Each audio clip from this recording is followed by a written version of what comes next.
आप विलंब शुरू करें हैं? नमः गुरुभ्यो गुरुपादुकाभ्यो नमः परिभ्या परपादुकाभ्या आचार्य सिद्धेश्वर पादुकाभ्यो नमोस्तु सीतापति पादुकाभ्या। ये वाला बॉक्स ऐसे करो, चाय बैठो।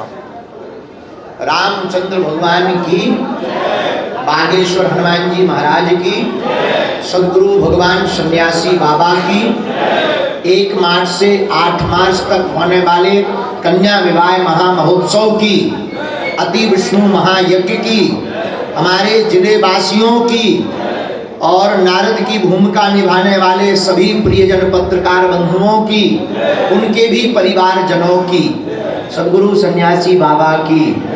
नमः पार्वती पते हर हर। आज आप सबको हमने पुनः परेशान किया कुछ कारणोंवश। आज आप सबको बागेश्वर हनुमान जी के दर्शन के लिए बुलाया और एक सूचना देने के लिए आपको हमने निवेदन किया कि 1 मार्च से 8 मार्च तक होने वाले पंचम कन्या विवाह महामहोत्सव 2024 के बुंदेलखंड महाकुंभ की तैयारियां लगभग शुरू हो चुकी, युद्ध स्तर पर है। 100 एकड़ में इस आयोजन को करवाने की व्यवस्था की जा रही है। लेकिन 8 मार्च महाशिवरात्रि को होने वाले जो बेटियों का पाणी ग्रहण मंगल विवाह है, उसमें 1000 के लगभग फार्म जमा हुए। 1018 फार्म, 1400 फार्म में से 300 फार्म ऐसे थे जो फार्म की कागजी पूर्ति नहीं थी। 1018 फार्म की कागजों की पूर्ति थी। उसके बाद में लगभग 200 से 250 फार्म ऐसे थे जिन फार्मों में अवयस्कता थी, बच्ची का उम्र छोटी या बच्चे का, उनको अलग किया गया। लगभग 700 फार्म के ऊपर हमारी बागेश्वर धाम के मंडल में 70 से 80 लोगों ने मिलकर 1 महीने में 18,000 से लेकर के 25,000 किलोमीटर तक गाड़ी चलाकर और घर घर जाकर उन बेटियों के घर का परीक्षण किया, वस्तु स्थिति को समझा और पात्र समझ करके उसकी लिस्ट बनाई और फिर उस लिस्ट को तैयार करके 151 बेटियां जो वास्तविक पात्र थीं उनको चयनित किया। और बीच में हमको सूचनाएं मिलती थी कि लोग जाते थे, पैसा लेते थे, फ्रॉडगिरी करते थे। उनके मुंह पर रोक लगाने के लिए और कोई भी परिवार इस बहकावे में ना आ जाए, इसीलिए हमने आप सबको आज आमंत्रित किया है। वह 151 बेटियों की सूची हम आपके सबके सामने सबको देना चाहते हैं। हमारी टीम ने निर्द्वंद, बिना किसी सोर्स सपोर्ट के, न्याय के साथ हनुमान जी को समक्ष मानकर 151 सुपात्र बेटियों को चुना है। और यह बागेश्वर धाम का महाकुंभ इस बार बहुत लंबा चलने वाला है। हम आज की बैठक में, प्रेस कॉन्फ्रेंस में आपको प्रार्थना करेंगे। 14 तारीख से हम बैठ जाएंगे।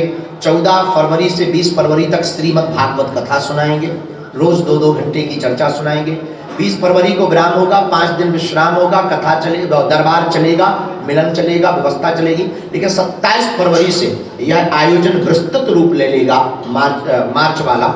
27 और 28 और 29 फरवरी को भारत के सुप्रसिद्ध कवि, हमारे बहुत ही प्रिय हैं, भ्राता तुल्य हैं, ऐसे कुमार विश्वास जी 3 दिवसीय यहाँ पर अपने अपने राम की चर्चा करने के लिए आ रहे हैं। उनकी 3 दिवसीय चर्चा होगी। उसी दिन से यह महाकुंभ प्रारंभ होगा।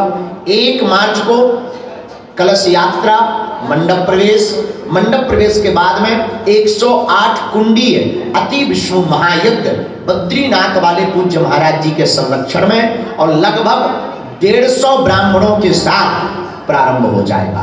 भारत के अमर जवान वीर शहीदों की स्मृति में यह यज्ञ होगा। प्रतिदिन शहीद परिवार आत्म शांति के लिए हवन करने के लिए आएगा।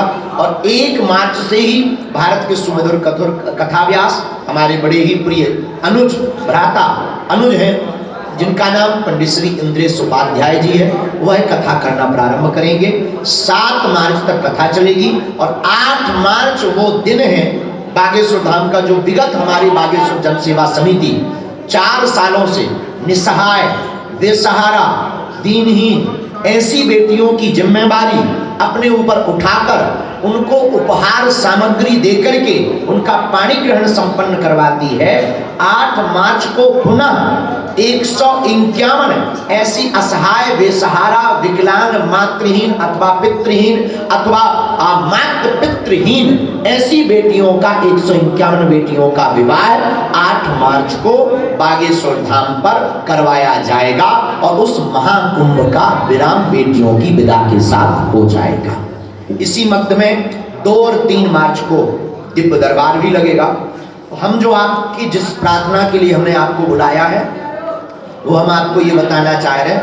पहले तो हम अपनी टीम के द्वारा, जो हमारी जन सेवा समिति की टीम है जिसमें प्रमुख रूप से हमारे राजेंद्र भाई अवस्थी जी, सुंदरलाल रेखवार जी और उनकी पूरी टीम, जबलपुर मंडल, झांसी मंडल, सब मंडलों ने मिलकर जो परीक्षण किया घर घर जाकर, उसकी कुछ फोटोज है जो आप लोग अपने कैमरे में कैद कर सकते हैं। इस प्रकार की बेटियों के घरों को चुना, उनका घर की स्थिति, उनका वीडियो विजुअल, उनकी वस्तु स्थिति, उनके परिवार के सदस्यों की जानकारी, आय की जानकारी, सरपंच के द्वारा जानकारी एवं वहाँ के लोगों से पूछकर और उनके कागजी स्थिति, तीनों प्रकारों से परीक्षण करके उन बेटियों को चयनित किया है ताकि किसी भी प्रकार से झोल ना हो सके और वास्तविक सुपात्र एवं पात्र बेटी का विवाह पाणी ग्रहण धाम से संपन्न हो सके।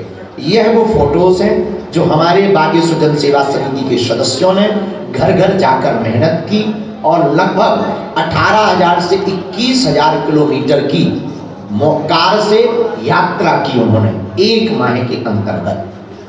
ये वो फोटो आपके हम संपूर्ण पत्रकार बंधु जो हमारे हैं, ये वो फोटो।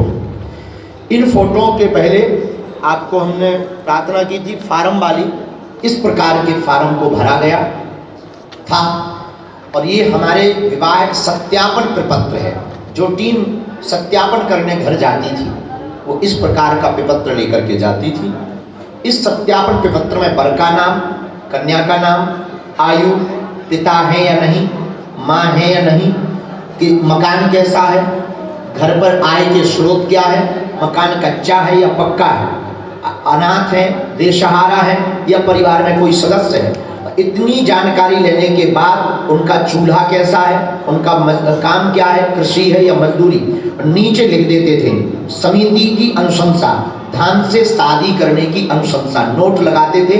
आवेदक की 5 पुत्री हैं, 3 पुत्रियों की शादी कर रहे हैं, कर दी है। पिता को लगवा लगा है, काम करने में कमजोर है, आर्थिक स्थिति अत्यंत कमजोर है, ऐसी बेटियों का विवाह। इस प्रकार का परीक्षण किया और यह आपको बताने का सिर्फ एक ही उद्देश्य है कि आप सब सत्य दिखाने की सामर्थ्यता रखते। ईश्वर ने आपको यह बल दिया है, यह प्रभु ने आपको आर्ट कला कृपा दी है, आप अपने वर्क को आप कर रहे हैं। तो कोई भी गरीब परिवार हमारे बागेश्वर धाम के नाम पर कोई भी बीच का बीच विचित्र व्यक्ति या असामाजिक तत्व रुपया ना खींच ले और उनका 1 रुपए बेफिजूली में ना चला जाए, इसलिए हम आप लोगों को आज बुलाए हैं कि किसी भी प्रकार का शुल्क नहीं देना है। यह 151 की लिस्ट आज जारी हो जाएगी। इसके बाद किसी का भी नाम ऐड किसी भी पद्धति से नहीं हो सकता है। जो पद्धति थी वो पूर्ण हो चुकी है। आगामी वर्ष में उन बेटियों का विवाह हम करेंगे। अगर कोई सुपात्र रह गया, हमसे भूलवश रह गया या उनकी हम तक जानकारी नहीं पहुंच पाई, तो आगामी वर्ष में हम बेटियों की संख्या ज्यादा बढ़ाएंगे, ये आश्वासन।